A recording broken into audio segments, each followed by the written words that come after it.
What's going on, my pretty pandas? It's your huggable hipster here, and welcome to a video. I'm not gonna sing in this video. I sound like a woodland creature.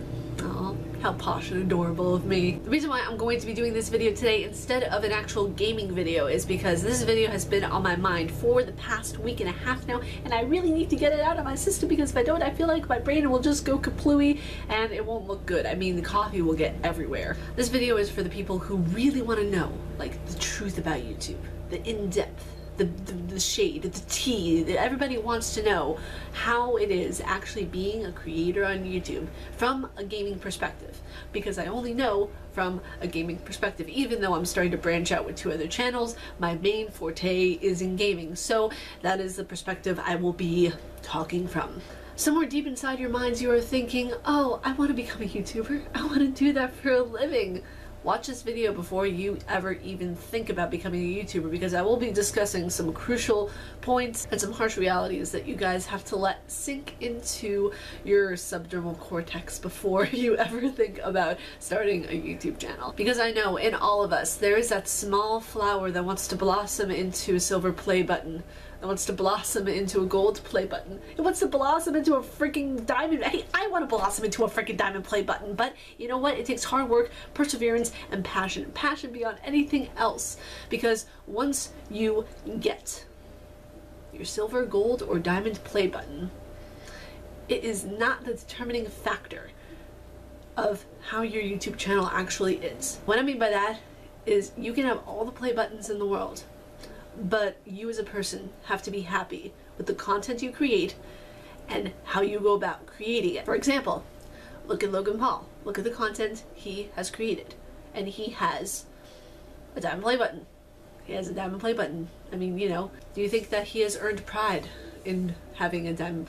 I'm speaking honestly right now, because normally this is the kind of stuff I would cut out, because I don't like throwing shade, which technically I'm not, I'm just being honest. But whenever I'm discussing the realities about YouTube, I really want people to realize that it's not just sunflowers and myspace.com and ponies and, oh, you know, what slime are we gonna make next? Like, it's not all about that. There's a lot of hard work behind the scenes that you guys don't even realize, because you guys are seeing the finished product. You guys are seeing the end beautiful result.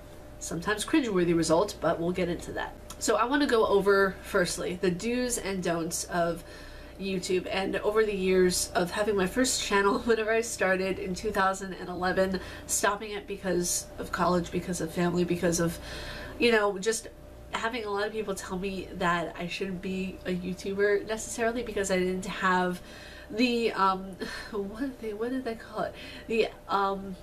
The looks for it, because I was this shy 17-year-old girl who started out a YouTube channel back in 2011, who had braces, who had lots of eczema, and who really honestly didn't look like she belonged on YouTube. Once I got older and I realized that I still really wanted to do YouTube, I still really wanted to create content, not just for myself, but for people to view and watch, that's when I started a music channel. And then I deleted that channel because, not just because it was cringeworthy, but because I honestly couldn't stand looking at the unprofessionalism, is that even a word? Unprofessionalism, yeah, of that channel, which was called Aria. And I changed the name a lot, but Aria was the main one because that was always my nickname, and it turned into my solo music name that I still use to this day. Now, if you guys want a video on how I started off in music and what my music career was like, be sure to leave a comment down below and I will make a video of that. It wasn't as much of a career as it was 5 years of a try and fail thing and realizing that maybe I just wasn't good enough. Because you have to be really competitive and you have to have an ego from hell to be a musician. So I don't have an ego from hell. That's not the place where I belong. If I ever get to do music someday, that'll just be a blessing on itself, but I'm not expecting myself to. I do it for fun now more than anything else. I'm getting on a tangent. Let's go into the do's and don'ts of creating a YouTube channel. First on the list of creating a YouTube channel, do not go into YouTube expecting to get paid immediately. It is the main mistake that a lot of people make whenever you start a YouTube channel. They expect, oh, first video, I'm gonna be rolling in them dollar bills, yo. That's not how it works, okay? That's not how it works. You have to really work hard. This channel, I just hit last night 500 videos. I've created over 500 videos. This is 501. And there's a lot of work, a lot of blood, sweat, and tears, as BTS would say, that have been put into this channel over the past year or so, almost 2 years in April. And the thing is, you have to go into it with an open mind, open heart, open chakra, open everything, because you need to realize that the content that you create could one day affect millions of people. And I say that with a very, very, very, very serious tone, because I mean, look at what happened with Logan Paul. You see that he has over 15 million subscribers, and one video affected millions of people. That's how crucial it is. So from the time you start your YouTube channel, you have to think, is the content that I am making going to be affecting people in a positive way or a negative way? Or is it just going to make people laugh at me and then I'll end up leaving YouTube anyway because you get embarrassed? Which is usually the case for a lot of people. Sometimes they have that one-hit wonder and they get embarrassed by it and they close their account, and it's sayonara from them because they don't have the balls to stay on there and push through and understand that, hey, it's a part of life. If you go on YouTube and you put your life out there for people to see and they end up poking jokes at you, that's just a part of it. I can't count how many times people have picked at me for, my nose, my voice, everything that is who I am, the fact that I'm Israeli, the fact that I'm Jewish, the fact that I'm Irish. People think I drink a shit ton, which I haven't had a touch of alcohol in over 2 years. Like, it's really interesting because you get rumors, you get everything, and the thing is that you have to keep yourself grounded. You have to understand your mission, your purpose, and your goal on the platform. Now, I'm going to speak from a gaming perspective because, like I said, it's the only perspective I know so far. So whenever you go from a gaming perspective, I have looked over 50 channels within this past year because I was scoping and I wanted to see some new content besides Jack and Mark, and I found at least 3 channels that I can say I would absolutely love to collab with, and they are at 150,000 subscribers. One of them I know personally, and his username is DM Gaming. I'll leave a link to his channel down below. But yeah, I'm gonna be doing a collaboration with him, and his videos are really good. He has really great potential at being an amazing YouTuber on this platform, and he has just over a little bit of the subscribers I do. I think he has a little over 1,300, I'm not sure. But he is a really great person and a really great YouTuber, and that's what I look for. I look for good people. I look for good souls and good kindred spirits on the platform, because those are the people that usually go unnoticed, and it's sad. In the YouTube community, people are looking for the next great thing, next great, challenge and all that kind of stuff, like the Tide Pod challenge. Everything that is dangerous to humanity, people love and they gravitate towards, instead of the kindness and generosity. Sure, people like kindness and generosity, but it doesn't go as noticed as the dangerous things, the more taboo subjects, if you will. Do not get cocky with yourself. Whenever you start a YouTube channel, be humble. Understand that you are there, and if you are creating content and you have the absolute privilege to do that for an audience, whether it be 5 subscribers or 5 million subscribers, you have to take into consideration who they are and why you are there on your channel to begin with. It's because of them that you got where you are. So you have to take into consideration that. You have to take into consideration what your audience wants. And there are a lot of times YouTubers will be like, oh, I'm just gonna do what I want, it's my channel. It's not just that. It's not just your channel. It's the people who are watching. It's their channel as well. They come there every single day, every other day, however many times you post a video, they come there to support you and your dream. Whether it be by just a comment or a tweet or anything like that, you have an audience that loves what you do and how you go about doing it. So treat them with the respect that you want to be treated as. I know it's such a cliche, overused saying, but it's absolutely and wonderfully true. The next thing that I will say, do not think you are the shit. I'm sorry I cursed, but a lot of YouTubers think they are absolutely everything. They think they are the next the next thing since sliced bread. I mean, it's absolutely overwhelming how big of an ego a lot of people have, especially gamers on YouTube, because anybody can pick up a camera, record gameplay and record their commentary. A lot of people can do that, but not a lot of people can do that well. Not a lot of people have what it takes to do it successfully to the point of where they make money for that. And I remember one of my favorite voice actors, Crispin Freeman, actually stated that people want to love your voice enough to pay you for what you do. So you have to be able to make that reading of a dialogue convincing. You have to read that note in a video game like your life depended on it. You have to make your voice and how you sound so damn convincing that people want to pay you for what you do.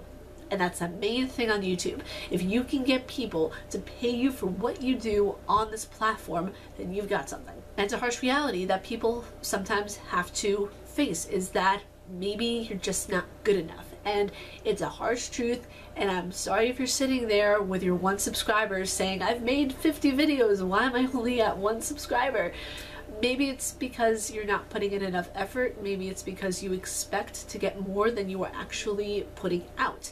And that's a fact. It's nothing that, you know, nobody's against you. Nobody's trying to sabotage you. It just is what it is. Maybe your work is too much in your real life, so you can't do enough on YouTube. There are a lot of variables that go into what makes a great YouTube channel great. On my vantage point, I have parents who are my investors. So whenever I do gaming, whenever I do anything that I do, I thank them because they're the ones who pushed me to be able to succeed in my dream. So I honestly, without them, I wouldn't even be here doing a lot of the gaming that I'm doing, because like I said, when I was 10 years old, I remember getting Resident Evil Remake, the first game, for the very first time when I was 10 on the GameCube, and oh god, I'm old. And my dad got it for me because he purely wanted to see the graphics, but little did he know that that would turn into my favorite game ever. I still have the original game in the original packaging. I will never give up this game, ever. No one, if this, you know, is worth $1 million someday, I'm never giving it up. Because this is what made this channel. This is what made me into a gamer. And that's the thing, like, that's one of the main things that I want to drive home, is that you need to have an undeniable passion for what you do in order to create anything that people will gravitate towards. So the next thing I want to discuss with you guys is the background of the work that it takes necessarily to do a YouTube channel, because a lot of people think that, oh, they create the videos, it's an easy job, it's something that it's a no-brainer, really, and that's one misconception that I want to bring to you guys. A lot of the equipment and a lot of the know-how and everything is just time and money. And whenever you see my videos, you see them edited, looking good, ready to go, 720p, no problem, right?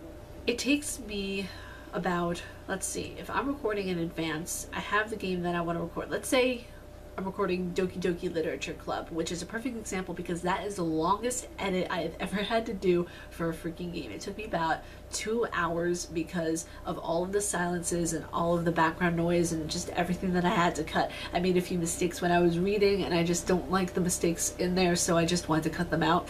So let's say recording time. Recording and reading, doing the game takes usually about half an hour for a game like that. If I'm doing gameplay for Resident Evil, Not a Hero, or any other game that I'm like terribly unfamiliar with, it'll be about almost an hour and a half to 2 hours. And I usually record it early in the morning, that way I can edit and then get it up scheduled for the next day if I'm doing pre-records or anything like that. Now, side note, you guys gotta understand this one thing. I don't have a team around me. My team is my family, who are my investors, who help me with equipment. By team, I mean I don't have anybody editing my videos. I have a production team. I don't have an editing or writing team or anything like that. It's just me. It's just me writing this stuff. I do my own scripts. I edit my own videos. I do my own thumbnails. I do my own metadata and filing, and everything is just what I do on this channel. So within doing the game, you have to keep in mind that it is acting. Whenever you're doing a substantial reading game like Doki Doki Literature Club, unless you just want to do it, you know, half-ass and not put out a good product, then, you know, that's cool, but you're going to suffer in the end for it. Whenever I wanted to do Doki Doki Literature Club, I really wanted to do it because it would give me a chance to work on my voice acting. It would give me a chance to work on everything that I loved about reading games. And for voice acting, you have to have really good reading comprehension and just read there on the spot what you're given, and you don't get rehearsal time, because in voice acting you have to be given a script in front of you and be able to read it with emotion as if your life depended on it right then and there. So with that game, with editing, it took me about 2.5 hours because I was editing out all the little silences that I didn't like, all the little things to make it more cohesive, balancing out color ratio, just doing everything that I needed to do. And sometimes for tea talks it takes only about an hour to edit, because it's a very simple thing. You're overlaying the graphics, you're just doing a lot of just mainly overlays, because you're taking pictures and screenshots and you're captioning them in to the video of where you want them to be for when you're speaking, and you have to line up when you're speaking correctly with the picture. That way everything doesn't look like a jumbled, half-assed mess. Now whenever it comes to technical problems, that's something you guys don't see. Sometimes I will often talk about it on my Twitter, but it's something you don't see, where if I have a corrupt file, and you guys haven't been seeing the glitches on there lately because I switched systems. It was because I was using an older Mac. I was getting corrupt files more often. So ever since I switched to PC, I've been getting less corrupt files, which, thank goodness, knocking on plastic table. But this, whenever I'm uploading my files, like whenever I would upload them on my Mac, sometimes I would get them corrupted and they would be unusable, but I would still have the gameplay. So they would be like, once in a blue moon, I would have to re-record my voice over the gameplay and react to it like it was the very first time I was ever seeing it. And technically it technically was, because sometimes whenever I play video games and I get so into it, it becomes a blur and I'm just rushing and I'm doing everything in the game, and then I'm like, whoa, what just happened? It's almost like a trance that you get yourself into. It's kind of cool. But I think I've only ever had to do that maybe twice in my entire time on the gaming channel, re-record my voice and picture over a game because the audio and video file got corrupted from my face capture. And whenever stuff like that happens, it's annoying, but you have to go through it, because it's like, okay, you still want to get the video out on time, and there's a lot of things that, you know, you need to do in prep work. Like, my camera is set up a certain way, that way the face capture goes well. My face capture is normally tilted this way because I'm looking at, here, I'll show you guys. Looking at this screen whenever I capture the game, and it's captured on this screen for the Elgato, and then transfers over to my PC. And then I always have to keep track of the Elgato over here and keep track of the screen over here, because the gameplay is what you're really working from, but it's delayed 2 or 3 seconds over here, because the Elgato on a PC normally delays 2 or 3 seconds, and that happens, and that's normal, and that's fine. It's typical for the Elgato to delay itself anyway, because that's just the normal thing. So anybody who's scared that it gets delayed 2 or 3 seconds, don't be, because that's absolutely normal for it to do. It even did that on my MacBook, so it's fine. So many wires that you have to take into consideration, because it's like, for me, I have a mild form of OCD. It used to be a lot more severe back when I was in my earlier teens, but I can't stand for things to look messy. Like, my wires are done a certain way, everything is set up a certain way, I have editing and recording times a certain way. That's probably why I get so much stuff done during a day, because I just have an efficiency level that I need to keep up, and I need to keep myself going, or else I will just sit down and watch BTS and Netflix all day, and I won't get anything done. And the other thing that people don't take into consideration too is rendering times and upload times. And sometimes if you have a really crappy connection, those rendering times can take from what usually is 30 minutes to about an hour and a half, because the Wi-Fi, I remember, got knocked out here about a month ago, and I couldn't render any videos, so I had to use the Wi-Fi, and I was like, okay, this is gonna take about an hour and a half to do. So it took an hour and a half to render the video, and then another hour and a half to upload, and my video ended up being late, which I hate having late uploads. You guys know me, you guys know I hate having late uploads so much. It grinds my gears, it makes me just in a foul mood. I just do not like having late uploads. So you guys have to take into consideration a lot of the time you spend just waiting, and that's not an exaggeration. You need to take that into account while you're waiting for things to upload. You know, I usually do some writing. I usually help my parents like stack wood. I'm here doing articles. Like, I'm making a website currently. It's just, there's a lot of stuff that you can do while you're waiting for your YouTube video to be done, and there's a lot. And Sometimes because I get angsty and I can't stand it, or like if I haven't made a thumbnail yet, I'll make the thumbnail. And that's another thing I almost forgot to mention. Whenever you're doing a thumbnail, you need to make them stand out. So normally it takes me about 30 minutes to do a thumbnail on a good day. If I'm not scrambling looking for good pictures or good you know, stock footage or anything like that, I'll usually just make a picture myself, and I will take a background. Like, let's say I'm doing a picture for Not a Hero DLC and I want to superimpose myself into the picture or make it where it looks like I'm shooting the monster. You'll have the background, I'll cut out one of the monsters, put myself in there, and then repaste the monster right next to it in an angle where it looks like I'm shooting at the monster, then put the title of the game up there and the number of the part of the game we are at. So that, it sounds easy, but it took me a good half of a year, good 6 months, to know how to do thumbnails well and efficiently to the point of where I think they look good enough to be on YouTube. That's another thing, you really have to be proud of your work. You really have to know that, hey, this is going to be on the internet forever. Am I proud of it? Is it something that I would want my kids to see, you know? So yeah, there's a lot that goes into it, and there's a lot that people don't realize about the workload that you have to really put in, and the energy, the emotional passion, the threshold that you have for BS and for the things that you sometimes maybe don't want to do, but it takes that extra effort to make the channel great. Then you put yourself through it to do it. And when I talk about, whenever I say putting yourself through what you don't want to do, maybe you don't like editing, or maybe you don't like to do, I don't know, graphic design for thumbnails or anything like that. There's a lot of things that, you know, might seem tedious, but honestly, if I were to pick one main thing that I really like the most, besides recording, besides any other aspect of YouTube, it would be the editing. Like, editing is my favorite part. Like, editing would have to be hands down my favorite part of YouTube, because you record and you create, and then you actually get to put all of like the little bits and bobs that make the project pop and what it is. And you know, it could be something from as simple as a transition change to a graphic layover to an HUD to just, I don't know, something like a text title. It's so simple, but the simple stuff usually make the videos better. And sometimes people have their own styles of editing. I know for me, simplicity is my style of editing. Sometimes if I feel like I need to put something extravagant into an editing piece, I will, but most of the time you guys see my editing is very clean cut and to the point. I think I want to talk about with you guys is the gear. Now, a lot of people say that, oh, you don't need really good gear to do gaming on YouTube. Half of that is true and half of that is false, and I don't want you guys going into this with you know, a bad vibe as to other YouTubers and what they say, and like, oh, you don't need a really good gear to be a good gamer. And the thing is that at first you don't. Whenever you're first testing the waters and seeing if it's something that you really want to do, all you need is a camera and a good piece of capture software. Anything that can capture a game. I know whenever I first started doing the gaming channel, I captured my gameplay on my PC using the Xbox app that was on Windows. And I used that for, I think, about a month, and then I found, as you guys know, a screencast recorder, and I used that. It left an awful watermark, and it was just not pleasing to the eyes. It was just so unprofessional, and I'm so glad that I got past those days because I found out that I loved it and I wanted to continue and I want to be more professional with it.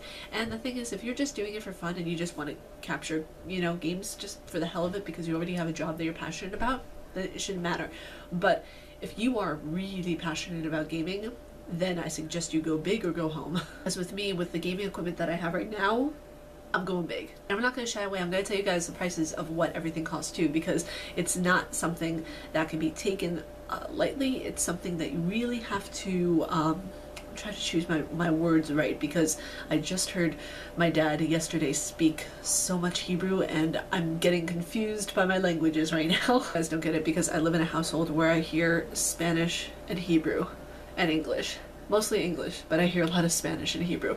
So, because that's my background, like I'm Israeli, but I also hear like these mix of languages because my dad grew up and what his mom mostly spoke was Spanish. So I'm hearing a lot of that. And I'm like, I got like the Hebrew Spanglish thing going. We just got a hodgepodge of languages, so if I mix something up or if I take a long time with my words, I apologize. With in regards to prices and guesstimating how much you're going to be spending, if you really are committed to being a gamer on YouTube, congrats, you found your passion and what you want to do. Now it's time to pay the big bucks, because oh my god, a gaming PC is a lot of money. Luckily, I found the gaming PC that I'm using currently right now for $500, and my monitor was $84, my keyboard $39. It came with the mouse, so the keyboard and the mouse together were $39. The TV that I use to capture gameplay through with the HDMI to USB transmitter thing, the TV was about $50, I think. No, it wasn't. It was on sale for $50. It was originally $100. I got it at Walmart. Thank you. The light that I use is a light that I've had for years, and that was like $10 at Walmart. The camera that I use is a Samsung. I think it was $100 whenever my dad got it for me for my birthday when I was 21, and I still use it to this day, which I absolutely love. I'm going to run this camera into the ground until I can get a DSLR camera probably this year. And for headphones, as you guys know, I use these purple ones. I got them for like $20 at Walmart. Purple is like the theme color of the channel. I think I should just dye like a strip of my hair purple. It's like what all the gamers on YouTube are doing nowadays. Wiring and everything that's come with the Xbox. The Xbox I think was about like, God, $250 or something. It was on sale. And like the HDMI to USB converter was $59, and then you have the Audio Technica microphone, which I use on and off besides the audio recording that I use from this microphone, because the audio on the Samsung cam that I use right now is actually pretty good audio, if I do say so myself. But I do use my Audio Technica, which was one that I use for a lot of my music recordings, and that was about $115.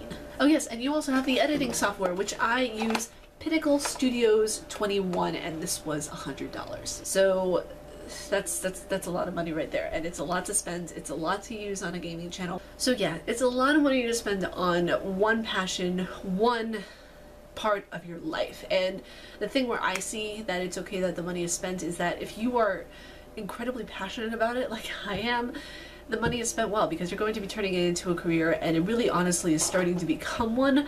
The thing is that what I will say is that it's not as steady of an income as a 9-to-5 job. If you are a CEO, or if you work at a bank, or if you do any kind of job where you're working for a union or anything like that, it's not going to be a steady paycheck where you know at 5 o'clock you get a paycheck on a Friday, you can go home, pay off your bills. Like, unless you are a big YouTuber like PewDiePie or, I don't know, Casey Neistat or anything like that, you're really not going to know how much you're going to get per month, per week, bi-weekly. Like, you really don't know.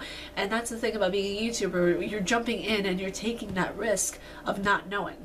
Now, the one thing I will say is that one way you can have a dedicated income is creating merchandise, creating your own business. Like for me, I teach classes on how to YouTube, how to do this thing called YouTube, and I charge like $100 per class, because there are people who don't know how to use and utilize YouTube in the right way, and this is something hopefully that I can give to you guys that will utilize and make your brain go, oh, okay, this is what I'm supposed to do. Specifically, I teach a lot of script writing, so if you guys ever want to know how to do script writing at all for a YouTube channel, you can check my Patreon, because I have a tier for that you guys can click on, and you can become a Patreon, and I can teach you guys how to do script writing and how to do YouTube for the price that says on my Patreon. And you guys have to know how to market yourself the right way. If you guys are dead serious about doing YouTube, you have to treat it like a business. You have to treat it like you would a child. You have to nurture it. You have to make it into something that you are proud of, that you want to show the world.